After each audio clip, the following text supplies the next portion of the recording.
আরে ভাই তবে শুক্লা তাদের সৃজন আর কি হলো কি হলো এই কথা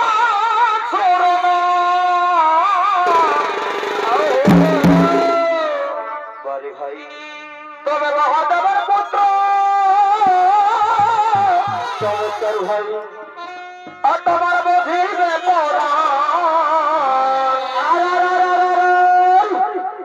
এ দৈববাণী দে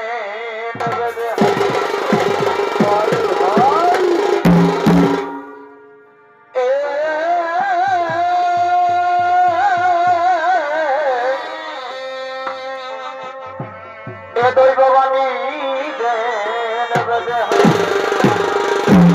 বারে বাচ্চা হাতির আমরে অমনি করিল সৃজন